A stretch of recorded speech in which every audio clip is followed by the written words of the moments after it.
Have we had any gotcha moments on here? It's happened to me 3 times already in this show. I've been got. Is it all of us? Is it mostly men? Yeah, it's mostly men. Okay. Did you just fart?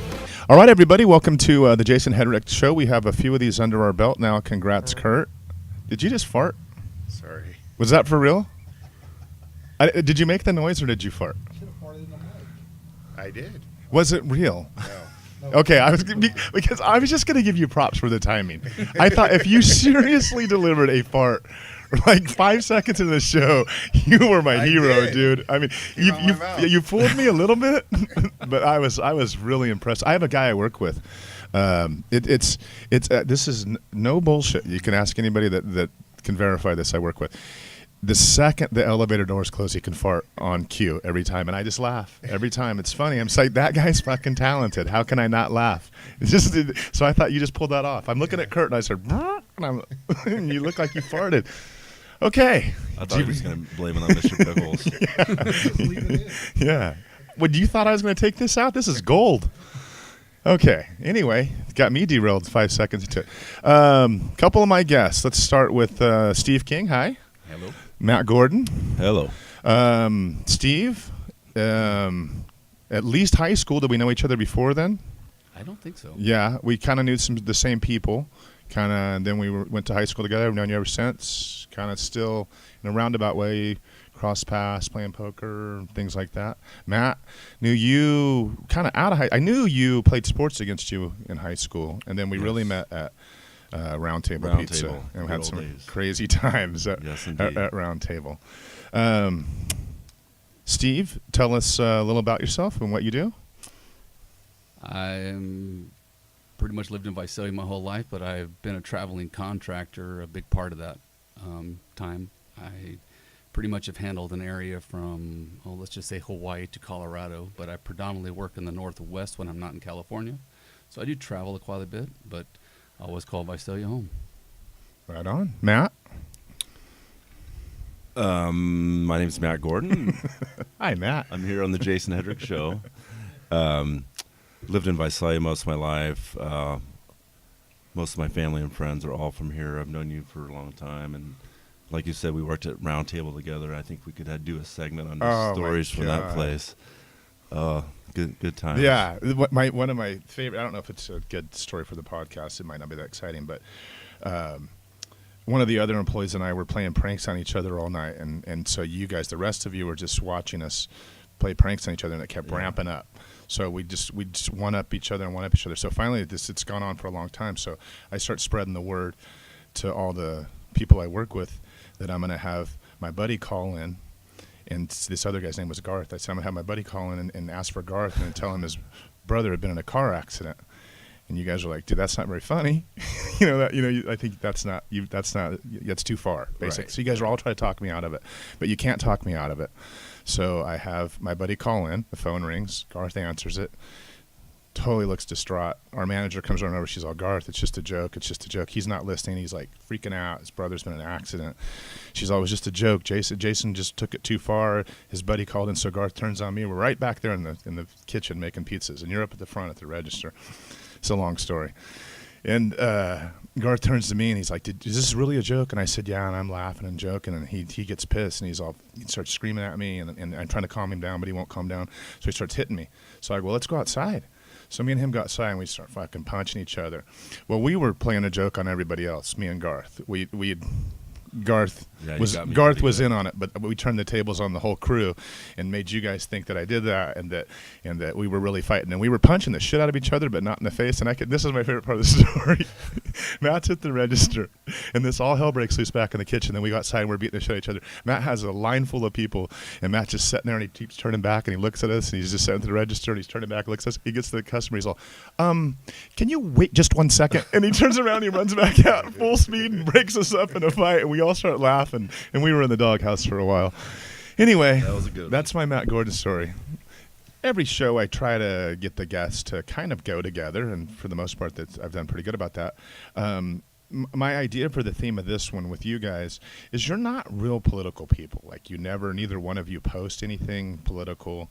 Of course, I've talked to you guys, privately, but I mean, that was the theme of this. Like, you guys, it would be hard for the average person to know where you guys are because you're not sharing it. Yet, the reason I wanted to have you on this is because I feel like that's really kind of what this show's about.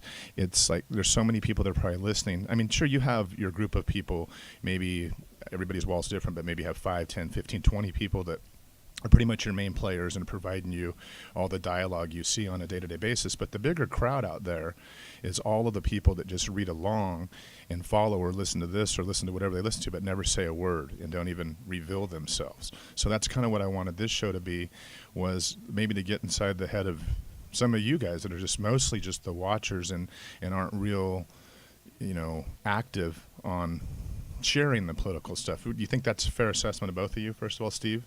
Definitely, yeah. and it's by choice for you, or it's just not your nature? It's both. What do you think? I think it's a little bit of both. I think first and foremost, I think it starts out as being a professional courtesy to people that I'm going to deal with, and I just want to be neutral. Like I said, I travel a lot, and some areas are extremely liberal. Some are. I mean, I work in Idaho a lot, very, very, very conservative.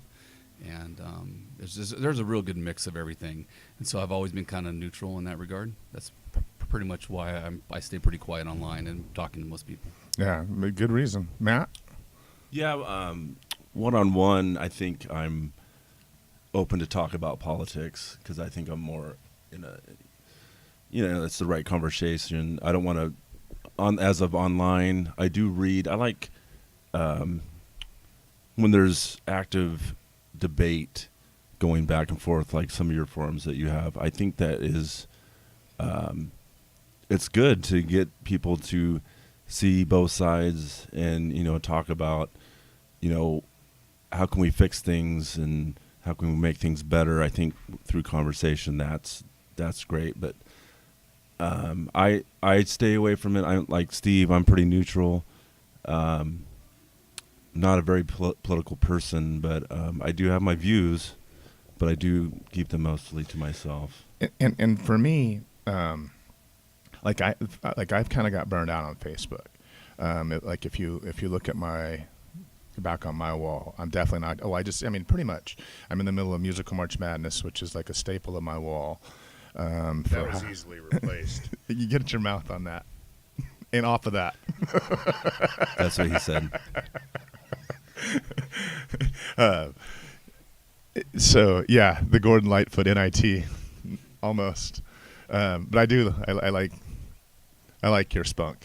But I quit. Like this isn't the subject of the topic that we're talking about. But like when we as a society started attacking our own kids, that was kind of it for me.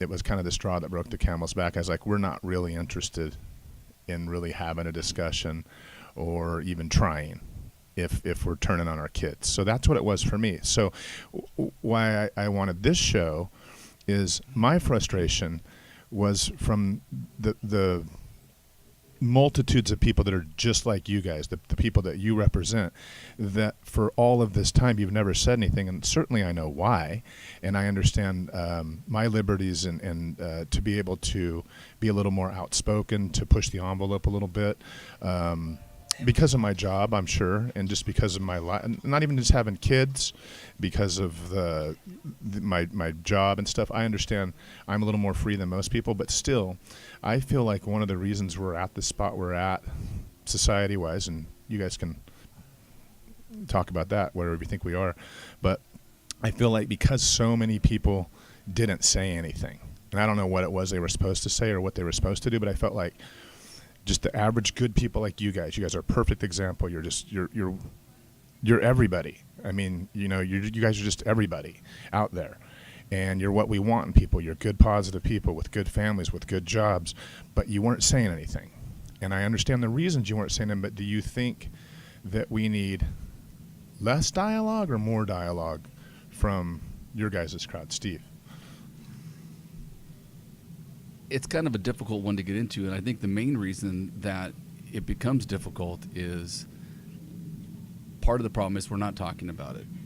But I think a big part of it is when we do talk about it is we have one group that wants to say something and another group that wants to be in opposition to whatever they say.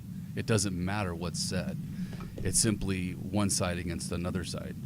So I think the more and more, let's use Trump as an example, the more and more outrageous things he says, rather than people just simply saying, hey, that's wrong, it shouldn't have been said, and going on their way, they either say nothing, which almost sounds like they're agreeing with it, or they actually back it up and saying, well, we do agree with it, or even worse, they simply say it's okay because that person did it on the other side. Right. And that really drives me crazy. Yeah, I hear you on that. Matt? I think definitely our society's pretty divided, and I think some people are scared to speak up and say anything just out of fear of ridicule of their own opinion, which is, to me, is kind of sad because, like Steve says, people are so set in their ways, and they're either on this side or the other side, and to me, there's no compromise, which I think we need as a nation more of, because there has to be give and take. It's not always going to be for this side, or it's not always going to be for this side. We have to work together and come together. And I totally agree with you guys both on what you said, but the reality of it is I mean, sure, that makes perfect sense. Who could argue what you just said? But then now what do we do? I mean, how do the sides come together? Since the very beginning of the founding of this country, and probably since the beginning of mankind, I mean, we have been divided. We're very much a two-party system, and they've dueled and fought and gone to war with each other and killed each other. So we've been divided. I don't disagree that there's something different about this, and I would even interject that we were hacked by a foreign country, and they succeeded in causing more divide and discontent. That was their plan, and we don't give that enough credit for where we are right now. So now how do we repair that bridge? Like back to you guys specifically as guests, as people that really never do say anything political, totally understand why. Talk to you both privately. You're very bright guys. You are in touch with what's going on. It's not like you're going about your day-to-day business and you just really block out politics, which some people do. You're very much in tune with what's going on. You're not a junkie maybe and following every single move, but I mean, you know what's going on in the world, but yet you're still not sharing that opinion publicly. How are we going to have the divide if the people that I consider you guys in the middle aren't saying anything? Steve? I think first and foremost, everything is always fixable and broken at the top. There's just, I mean, whoever's in charge, and that's not just in this case the president, that's Congress, that's everybody. So the attitude and everything starts there, in my opinion. I should put it that way. And so until we fix the attitude at the top, again, whether it start with a good leader as a president and then it be contagious and go on from there, that's where it's got to start.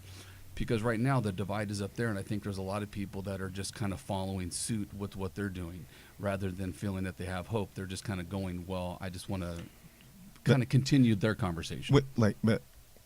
So let me start with the present day. The people that elected Trump firmly 100% believe they have a good leader. They think he's the best thing that we could have ever had. I liked Obama and have said that, even though I'm not a Democrat.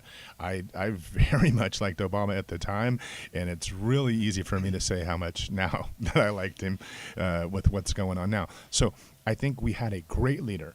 I think we had one of the best leaders this country's ever had in Obama. I know some of you are going to puke when you hear that, but that's my personal opinion. That's how I feel. So that wasn't really contagious. I mean, I don't think he personally was divisive the way the right tries to make him sound like he is, but the end result was he was divisive just because I remember the very first election when people were pouring out in the streets, and it really was a tingly feeling for me. It was a moment, and I think a lot of us felt that, especially if you supported the guy. What we weren't aware of was the anger that was just instantly just the match that was lit on these people that were pissed off that this is where we were, that the liberals had won and took over. So back to you, because I've had other guests on it say, we need good leaders. Number one, a lot of people right now that support Trump, all of the people that support Trump think we have a good leader. I think we had a good leader the last time. So having a good leader is going to just throw us back into our camps. I mean, what's really going to have to happen? I mean, World War III. Yeah, I mean, okay. Let me pause. Do you think it's going to get better, Mage? It'll get worse before it gets better. Steve, you agree with that or disagree? I do actually. Matt? Unfortunately, I agree So as well. now anybody can chime in on this. What's going to get worse than where we are right now? Like where we are right now is very hateful, mean things we say to each other, like on a Facebook type medium, even at the news. The news attacks other news channels. The news attacks people when they have the White House Correspondents' Dinner like they did this weekend. They're mean and personal. What's going to be worse? Somebody? What's going to be worse than right now on the divide? Mage? Body bags. Really, like people are going to get hurt and die. No. I think we're going to go to war. With ourselves? No, with someone. I think it's either that or another Great Depression. So because of our divide, we go to war? No, I just think that's what it's going to take. To bring us back to be... Because like when 9/11 happened, we were really nice to each other for 3 weeks. I'm following I you remember now. standing in line at the supermarket and wanting to talk to the person next to me. Yeah. I remember that feeling very strong. And it didn't last. So I get you. It took me a second to follow your thinking, but you're not necessarily thinking it's just going to get worse at the way we talk to each other, treat each other. It's just reality is going to get worse. Something's going to kick us in the nuts, and then we're going to get some perspective. Yeah, at we're that living point. in the best of times right now that's ever been. We're living off the fat of every effort of mankind up tonight, and we're not really giving much back. Everyone else really sacrificed and toiled and everything, and and all people do is bitch. You look on Facebook, Right. all they do is bitch, my and it's like God. it's not going to ever get better than this, and unfortunately, one day, someone's going to learn that the hard way. Yeah, perspective. Steve, anything on that? Well, I mean, he definitely nailed that point pretty well. I'm going to jump back to the Obama thing. That was a really, really good point with Obama, because I do believe at the time, this first election especially, there was the euphoric feeling everybody had. I mean, we just elected the first black president. There was just a lot of joy, not with just what happened, but what And our pain, Yeah. sunshine. I just always had to do. I just wanted to do that. Go ahead. because our country, which had slavery not too many years ago, just elected a black man, and there was a lot of pride, I think, in our country. Unfortunately, it didn't last very long, and I think whether people agree or disagree with the politics, and that's a whole nother subject, like you said. It didn't come together fast enough for people to come together fast enough, and therefore it didn't trickle down. For instance, the first 2 years he was in power, he had a supermajority. He could have done anything he wanted to, and so people, started to question, well, what are the priorities? They went nowhere with it, and then they started to lose hope to a degree. I think personally, That's when they got universal health care in. but that's another debate whether it was right or whether it was wrong. But that is what first of all, I totally agree with everything you said in that little segment. But the supermajority, it took all of that. That's right. To get the mess that we got. But that was almost the only thing they got. For sure. And but I don't even know why I pointed that out to you, but I'm saying it took all of their effort to do that. And then we were already divided over that right there. That's right. That was going on. We were divided over that. And I hear you. But that's a good point, though. But it wasn't bipartisan. It was a partisan issue rather than coming together. That's why I'm saying I think the right leader under the right circumstances could bring everybody together. Unfortunately, as much as he brought together, at least in the hopes, it was strict. It was very quickly dissipated. Well, as a person that has pretty much leaned to the right my whole life, and then said, okay, I'm going to jump on board with a Democrat for the first time, and then actually supported universal health care, I was incredibly disappointed that I don't feel like he did enough. So I don't feel like he was leading enough. and just because here's where I'm coming from this. There's not a whole lot of middle ground on universal health care or no universal health care. It's hard for that compromise to happen, even though I think it's there. I mean, we have government entitlements in medicine already. I mean, a lot of them. We have Social Security already. I mean, so we should be able to make those compromises. But I mean, really, I feel like, and this is where the partisan part of it comes in. When you make a fair point where you say, I think a better leader or a leader would have been able to pull it all together, as a person that supported him, I feel like the guy didn't have a chance. Like how could he pull them together when that was one party's sole purpose was and publicly known by the majority at that time. He was the minority speaker, Mitch McConnell. When was it in the Senate? Yeah, the minority. He publicly said our sole purpose is to make sure he doesn't get elected. So I felt like there's the divide right there. I mean, is that off a little bit? Do you see it a little different? No, I don't disagree with you. That's the problem with the opposition party. However, like I said, the right leaders got to bring both parties together. But how, when one party's spoken, the thing is to not be together? Matt nailed it when he first talked. It's compromise. Yeah, Unfortunately, both sides are unhappy in a compromise. Yeah, I'm with you on that. There you go.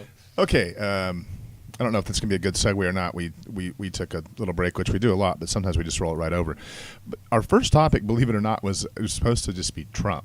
We got going on the how do we fix the world thing. That's I'm fascinated by that question, like how do we make it better? And of course, I didn't think I was going to get two guests that were going to sit down and enlighten the whole world and like tell me like, hey, I'm glad I asked you guys over. You guys actually had the answer, and now you fixed it. I mean, I just wanted. That's a hard question. I know I asked you guys. I mean, I know you can't give me the answer. You're just sharing what you think the answer is.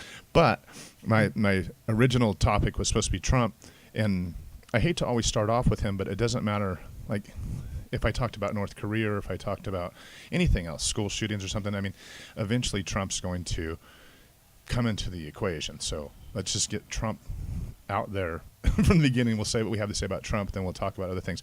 Now, the reason I even mentioned our break is because we had started talking some things in the break that I wanted to share. Pretty much all of us, me, Major,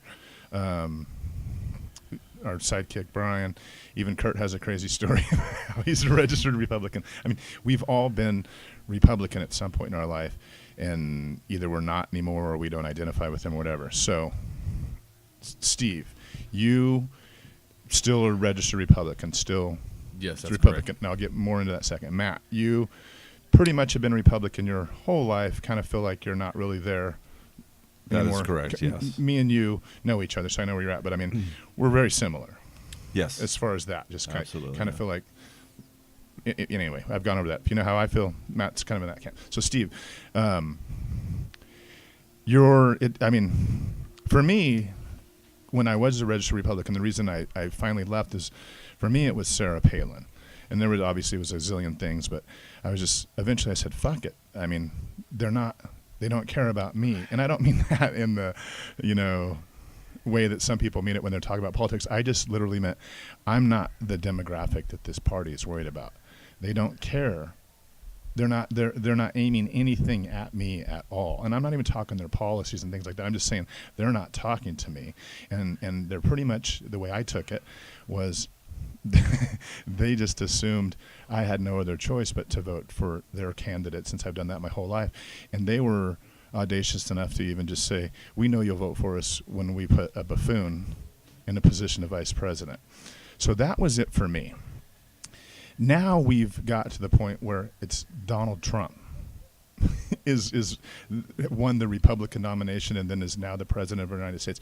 And you still have no problem saying you're a Republican like that. Doesn't embarrass you, that stuff?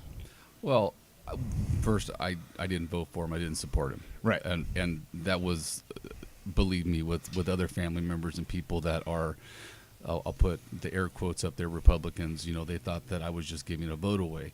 But I still at least voted my conscience, knowing that, one, I think we've had this discussion that he's not a Republican in my point of view. Right. He's a Democrat, or He's anything but conservative, at least in his past life. I mean, other than what he's just become here recently. But my thing is predominantly, I'm a Republican on fiscal issues, and I always have been. I just believe that money is how we're going to fix problems, and so far the only people that have really talked about fixing our debt and other things are the Republicans. Now, maybe that's why I cling more to the Republican side, but socially, I'm really moderate. So most Republicans would think, oh, he's a Democrat when it comes to social issues. So I'm definitely a little bit of a mix, but I'm very, very conservative on the fiscal side. You like the social issues. It just gets tough when you have to fund them.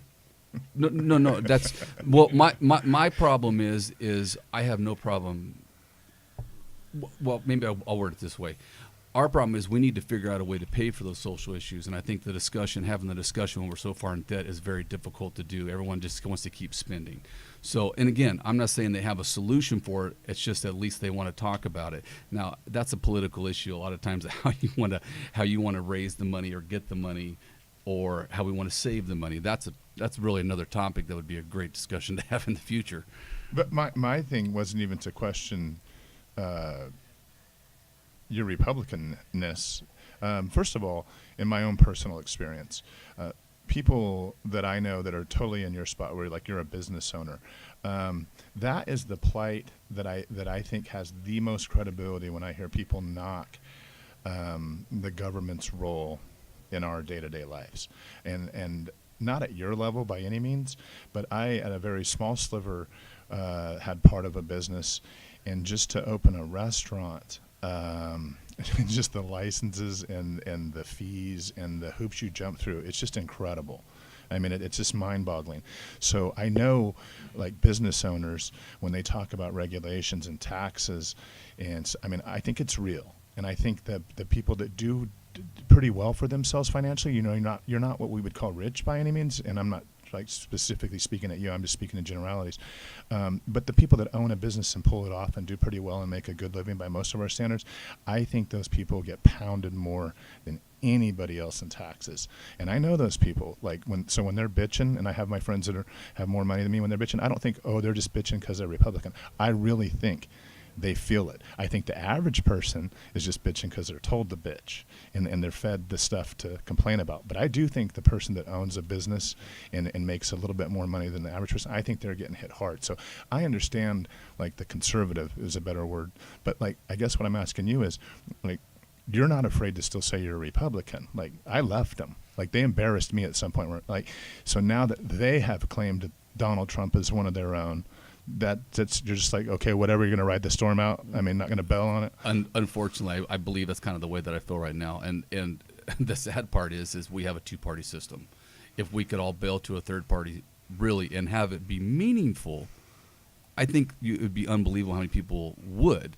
Unfortunately, we think nothing gets done now. Can you imagine if we had three parties with? I think it was designed to be a two-party. Right. I mean, it's just we have to make it work. I don't know how that happens, but I mean, the system, the structure is totally checks and balances on a two-party system. I mean, that's how it was designed. So, I mean, I like the idea of more parties, and other countries have it, but they were designed for more parties. So I don't know how we get away from it. But anyway, back to.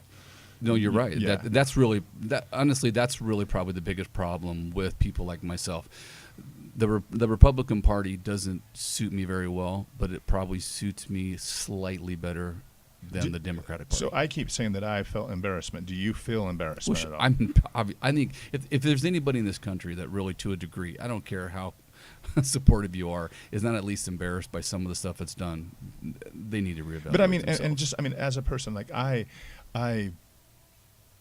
not a fan of his. I felt like I try to give him a fair shake. I mean, I honestly do. Like when my left-leaning friends were flipping out on election night, I'm like, we'll be okay. I mean, I feel like he's earned my disdain for him. He's done it to himself. The constant lying, the shit that just goes on nonstop. It just wears me down. Do you think that when you say most people feel embarrassed, I guess I would feel comfort if I believe that. Like most people did feel embarrassment. I don't feel like that. I feel like there's a third to 40 to 45% of the people that are just feel like this is right on. Like, I think, well, I'll put it this way. I think you're wrong, and I hope you're wrong. And, I'll use Idaho as an example. I work in Idaho a lot. It's a very, very conservative area. There are more people up there that support him only because they're afraid of the other side. right. No other reason. They don't like anything he does. As far as the president, they don't like what Congress is doing, but they're so afraid of somebody else being in charge on right. the other side, they only support him in that reason. And that's yeah, it. totally. No other I reason. totally agree with you there. Yeah. So Matt, just you in general on Trump. I mean, just thoughts on him. I didn't vote for him. I'm not a fan of him at all. We've talked a lot about him in our conversations, but I didn't vote for the other side either. So I was in between. People say I probably had a wasted vote myself, but I just couldn't consciously vote for either one of them, actually. Do you think that, say Hillary won and it was just politics as normal, like we'd kind of always known it, would we be in a better place right now or a worse place? Well, if you're looking at it from the right side, it would be a way worse place. Just you. Just me? Good question. I don't think we would have the drama that we do every day that Trump gives us, on a daily basis, whether it's a tweet or a statement. I agree with you on like the day-to-day chaos. I mean, that seems pretty obvious, but just like at the core of it all, like, are things that bad under Trump, or it's just it's a phase, or he's maybe like there's people that believe he's a disaster and all that shit that you just named that he does, but stock market's doing okay, unemployment's doing okay, North Korea declared peace with each other. Weren't we kind of building on that from Oh, in the last 8 years? I thought we were. I mean, yeah, you can totally look at graphs, and it's just so obvious, the downward slide since Obama took office to where we are now. I mean, that seems obvious to me, but still, regardless if we want to argue that or not, just, like, you have kids in this world. So, like, I always ask people, like, do you feel like it's any worse now? I know it's chaotic, and I know it's a circus show on the news every day, but just the things that really affect us, is it dangerous because he's there and the world's going on and he's got his finger on the button, or has he actually done some good for us? From my aspect, I don't think he's done any good for us socially. I might give him some credit for fiscally, yeah. The market's good, of course. Everyone's loving that. Socially, though, I don't think so at all. And that's where I am actually fiscally conservative, but socially I am very liberal.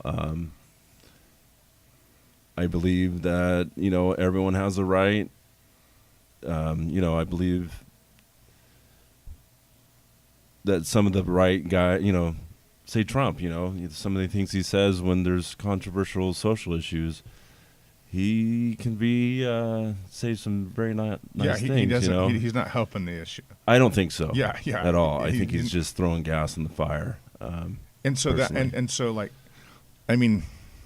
so when I say things would be worse off with her, like, and I said like and I started questioning you, and I said on a deeper level, like the more meaningful things, like. I kind of dismissed like this bickering and stuff that we have, and I was just like I tried to get to a deeper level, but you're basically bringing back and saying that shit's still relevant, like the day-to-day conversation and the way we talk to each other, and he's not helping that. He's not helping us talk to each other, right? So I hear you. I mean, that's a good you point. can see it on social media. I mean, if someone makes a statement, there's 20 people there, saying what an idiot that person is just for speaking their opinion. And, right. And he's purposely fueling the fire. So even if like Obama said things that people didn't like, he wasn't saying it to make them mad. Unlike this guy's like saying shit to make people mad on purpose. He's attacking our own law enforcement agencies. Oh, for sure. Yeah, I mean things like that. It's pretty blatant. Yeah, I hear you. Mage? He might be the right president to handle Iran and North Korea. Let me say this, and then I'm gonna let you get back in on North Korea. For me, I think that you have to give him credit just in the sense that he is the leader of our country when this happened. So, I mean, just by default, he's got to get some credit. And I think you lose credibility when you can't give him credit for anything. I can still think all the things I think about him because he's done those things that I don't like. But this is where I think that we make a mistake that kind of troubles me. I think that his right-wing crowd that really loves him thinks it was the tough talk that got Kim Jong to get on board. And I think they're missing the mark. And I think that Kim Jong very much had a very detailed plan that he laid out a couple years in advance, that he was going to work really hard to get nuclear weapons so they would have to be recognized as a player on the main stage, which is why everybody tries to get a nuclear weapon. And that's why we recognize Pakistan of all countries, because they have a nuclear weapon. So that was Kim Jong's plan. And then they got to that spot where they really concerned us, and we had false alarms going off that bombs are coming to Hawaii. So he got enough to that spot where we thought they were there, and they're going to be there, and he scared us. And so Trump talking to him, calling him names, whatever, that means nothing. What mattered was he said he'd be willing to have a conversation and meet with Trump, which North Korea has offered that with the U.S. plenty of times in the past, and we've never accepted it. Trump accepted it. I give him credit for that. Not for the tough talk, whatever. That's weakness, if you ask me. He actually said, I'll talk to you. And that is a very un-Republican thing. The Republicans have always said, don't talk to your enemies. Trump said, I'll talk to you. And when he said he'd talk to him, that gave Kim Jong the world acceptance that he needed. And I think that's why we're at where we're at right now. And I still give Trump credit for that, but not for the reasons that everybody else did. Anyway, Mage, that was a long story to interrupt you, but I give him credit. I think people are giving him credit for the wrong reasons. But I still give him a lot of credit. I think the thing I'm giving him credit for is bigger than the tough talk. I'm giving him credit for saying he'll talk to the guy. I think just saying he'll talk to the guy got them to at least say that they're not at war with each other. Who knows where it goes from there, but to me that's a huge deal. Go ahead, Mitch. Yeah, I think the tough talk might have been part of it. And before I wouldn't have, but part of this agreement, Kim said, I'll do this as long as the United States promises they won't invade. And I always believed he knew better, that we'd never invade, and he'd puff up his chest to justify that their sole market is their military. You know, we're always going to be under threat. And then I thought maybe he does believe the United States will invade. And then I never really thought we'd invade a country. We did invade Iraq, and maybe that crazy talk was something that people just are not used to, and that guy got scared like it could happen. And maybe, and I hate to totally dismiss it because I do think it is a factor, but I just think the timing. Well, with the collapse of his program, that was. I think they're in trouble as a country, Yeah. and they put all their resources towards getting those nuclear weapons, and they were getting close. Yeah. And that happened to be, I mean, Donald Trump was talking tough to him because he was firing the missiles in places that were making us uncomfortable. So Donald Trump didn't get in office and just start slapping him around. He started scaring us. So Trump bowed up like a peacock and started scaring him. So, yes, that might be a real thing, but He said, I didn't call him short and fat. That's kind of funny when I thought about it the other day. Like, our president actually said that. Yeah. Like, not in our lifetime, and we have one that would pull that. Well, maybe Reagan, but I don't know. That's pretty good. He said, I never called him Steve? short and fat. Steve? Jesus. That is kind of, but you know, this talk about him kind of reminds me of when Reagan was in office. It's really interesting because a lot of people said, well, he's just crazy enough to go to war. And it made, like the Soviet Union, everybody was really, really afraid because they actually thought that he would throw us into a war. And kind of the same thing happened where, whether the collapse of the wall and all that happened at the same time because they were so afraid of everything that was going to happen, I'm not really sure. But really Reagan's big issue was more economic hardship on everybody. He just spent everybody into oblivion. Where Right. I think but it was still fear, and so I Trump's, agree. Trump's got fear. And at I least. mean, I'm not.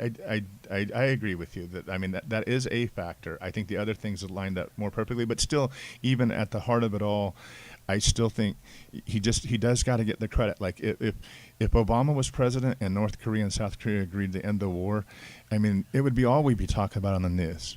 Like, No, because you're right. that would be a huge deal. Obama was on watch when this happened. It'd be as big as, it's second to Middle East peace. North Korea, we ended the war. The day that they announced it, I turned on MSNBC, 5 minutes in, they were talking about Mueller investigation. So I turned it over to Fox at 3:05 in the morning, which is 6:05 on the East Coast, for all of you that don't understand how time zones work. 6:05, Fox was talking about Comey should go to jail. So I was disappointed that as a whole. I mean, it's a big deal. Who knows what happens from here? But I mean, that's the end of the Korean War. It's been going on our whole lives. Okay, this is kind of an off the wall subject, and it was a topic I think a long time ago, one of our earlier shows. But I just kind of want to throw it out there. You guys are kind of sports guys too. The Colin Kaepernick thing. So let me ask a couple questions just so we can see where our starting point is. His very last year in the league, he was on a horrible team, and had they fired his coach yet? I guess I should know this. Yes. Okay, so thank you, Matt. So he's lost a great coach. His team's falling apart. People are retiring. He throws 16 touchdowns, 4 interceptions, has 60% completion percentage. So that's just his stats. The next year, he's not on a team. So my first question to both of you is, should he have been in the league the next year on a talent-wise? So before we get into anything deeper than that, because some people just don't even think he's talented enough. And I mean, whatever on that. And if that's what you think, I'm not telling you not to say that. I'm trying to figure out where our starting point is. Do you both think talent-wise he should have been in the league the next year, Matt? I would say yes. And let me start off by saying when he first came into the league and the Niners went to him over Alex Smith, I just didn't see it at all. I thought it was a bad move. And me being a Raider fan and him playing for the Niners, I definitely didn't like him at all. Because of his color? No. Major shut up. No, just because of the friendly rivalry. So in his career, particularly, I didn't like him as a quarterback. He did struggle. I thought, and you have a football background. You're not just Joe Blow. You played college football. Correct. I'm just throwing Yeah. that out there because you're just. I mean, it matters a little bit. Yeah, You I have football IQ. Go, I guess you could exactly. say. Go ahead. I thought when he did have success with the good team, there was a great running game and fantastic defense that they had. So all he pretty much had to do was not turn the ball over and not mess up. And a lot of times he did run. He brought that aspect to the game, and he was running all over the place after his first read because I don't think he read the defense very well. But as of his stats that he produced with a poor team, were actually very good stats that he had that year with very poor talent around him.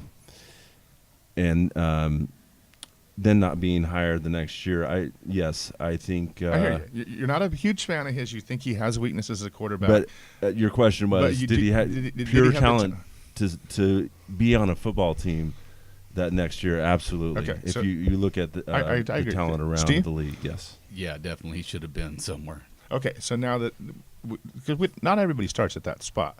Now that we're at that spot, either one of you, why wasn't he in the league? Steve? I keep telling everybody, I think it's money. I think it's business. I've always thought that. I think that owners get really afraid when they have a potential problem that might cost them money. And Tim Tebow, as much as people want to gripe or complain, they got a little bit afraid of him. I told you I interrupt. That's right. And so Tim Tebow, valid distraction as far as distraction, a little bit apples and oranges. How about Ray Lewis, guilty of murder, or the guys that shoot people? So let's use that as a distraction. So when you're talking about, because I'm sure you were going to go like, they'll keep on Tim Tebow because he even has a positive following, and his distractions are more positive than a negative one. Let's talk about the negative distraction. And that's a great one, Yeah. because the reason is because it didn't affect the market for whatever reason. Okay, it didn't but affect how? the market. Trust me, I don't understand it, because we can get into all the things that go on with the abuse of women and stuff, and if I don't understand why some of the guys get in trouble and the other ones don't. But for whatever reason, the one that Colin Kaepernick picked affected the market of the people that are buying spots, and the owners ultimately got concerned because it was their pocketbook. Okay, I like it because I think that's a good deep answer. So you're not here to tell me you don't know why Ray Lewis or what's the other guy that beat up the one you brought up? The guy, You're right, I can't think of the the guy name that beat in either. the elevator. He punched his gal. Rice, yeah, Rice punched his gal on tape, and we could see her getting drug out of there. So you don't know why. It's disgusting. I have no you have idea no idea why one why thing that doesn't sells. affect the market. But the reality of it is this him kneeling and for whatever reason on the social issue, it literally the owners could feel possible financial impact. You're not here to answer why that is. You're just here to observe. That's why you think he was in the league. Well, I think the other thing too is it's fact, because obviously now to take it, the NFL's been taking hits for a couple of years, but when it happened, the NFL took a bigger hit, and I think that was what really affected it. Matt,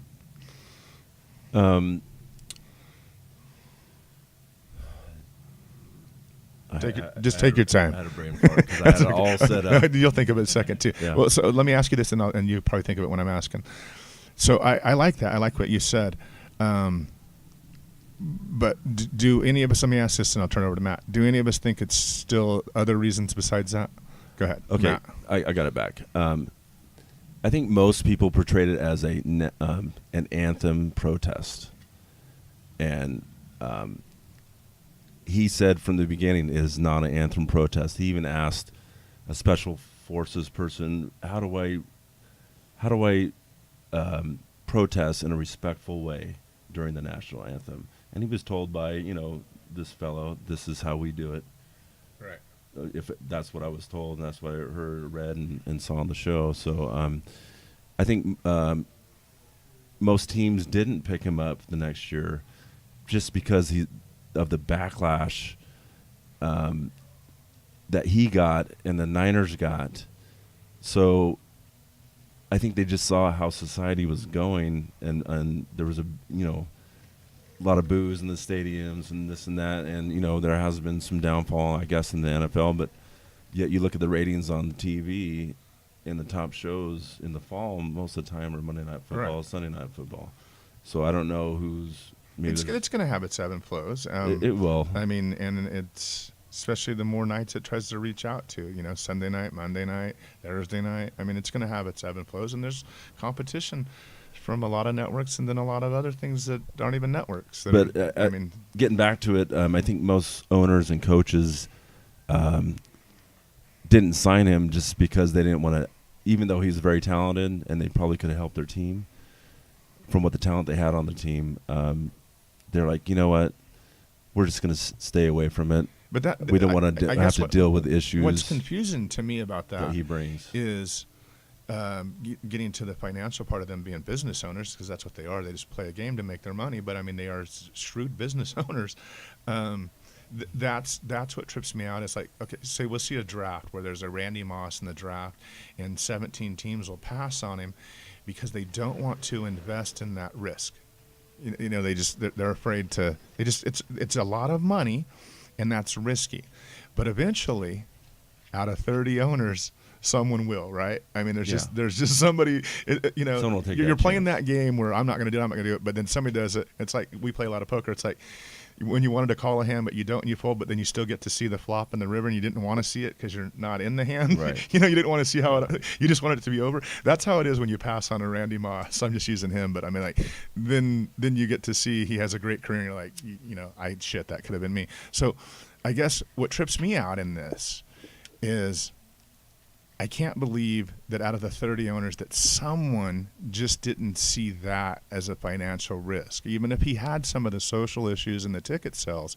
I mean, if you really needed his talent on your team, either in the number one or even the number two, and I mean, what a perfect year to show us the valuableness of the number two spot, because I would, my personal opinion, you guys obviously have your own, but I mean, I would have taken Colin Kaepernick as my number two on any team in the league this year over Nick Foles.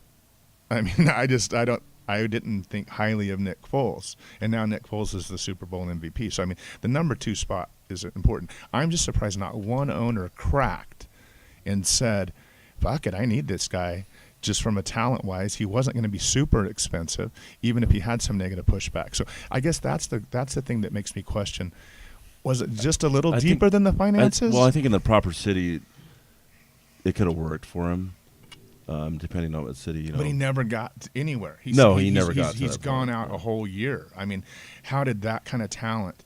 It couldn't have been like you. I think, Steve, you make a great point on the finances, but I still just think, like I said, out of those 30 owners, I can't believe there's not one of them that said there's more risk than there is reward in this for their situation. No, each market might be separate, but you got to think all 30 owners are partners. That's the point that I'm getting at. Yeah. That's what I want to hone in on right there. So is like people there was talk something about a little deeper. People talk about a conspiracy. To a degree, of course, there's a conspiracy. Even if it's unspoken.